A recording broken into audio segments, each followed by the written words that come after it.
Price Lord. என்னை குறித்து தேவ சித்தம் என்ன அப்படின்ற கொஷின் நிறைய பேர்கிட்ட இருக்கலாம்.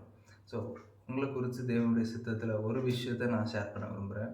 அது என்னென்னா 1 தெசலோனிக்கேயர் 5:17, 18 பார்த்தீங்கன்னா, எல்லாவற்றிலையும் ஸ்தோத்திரம் செய்யுங்கள். அதாவது எப்பயுமே தேங்க்ஃபுல்லாக இருங்க, ஒரு கிராட்டிடியூட் நிறைஞ்சு நீங்கள் இருக்கணும் அப்படின்னு சொல்லி வசனம் சொல்லுது.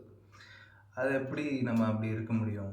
ஸோ சிச்சுவேஷன்ஸ் டஃப் ஆகுது, நம்ம நினச்ச மாதிரி சில விஷயங்கள் நடக்காமல் இருக்கலாம், இல்லை தவறான விஷயங்கள் நடக்கலாம். ஸோ அதெல்லாமே நமக்கு ஒரு சேலஞ்சஸாக இருந்தாலுமே, ஆனால் அந்த டைமில் நம்ம மனசை வந்து கிராட்டிடியூட்னால் நிரப்பணும்னா, ஒரு நன்றி உள்ள இருதயத்தால் நிரப்பணும்னு சொன்னால், எந்த சிச்சுவேஷனையும் ஓவர் கம் பண்ணக்கூடிய பலன் உங்களுக்கு வரும். வசனம் சொல்லுது, கர்த்தருக்குள்ள மகிழ்ச்சியாக இருப்பதே, மன மகிழ்ச்சியாக இருப்பதே நம்முடைய பலன் அப்படின்னு சொல்லுது. அப்போது நீங்கள் நன்றி உள்ளவர்களாக இருந்தீங்கன்னா கட்டாயம் அங்கே சந்தோஷம் இருக்கும். ஸோ எந்த சிச்சுவேஷனும் ஹேண்டில் பண்ணக்கூடிய ஸ்ட்ரென்த் உங்களுக்கு வரும்ன்ற சீக்ரெட் தான் இந்த வசனத்தில் ஆண்டவர் வச்சுருக்கார். ஸோ அதுக்கு நம்ம ஒபே பண்ணுவோம், எல்லா சிச்சுவேஷனையும் விக்டோரியஸாக ஹேண்டில் பண்ணுவோம். God bless you.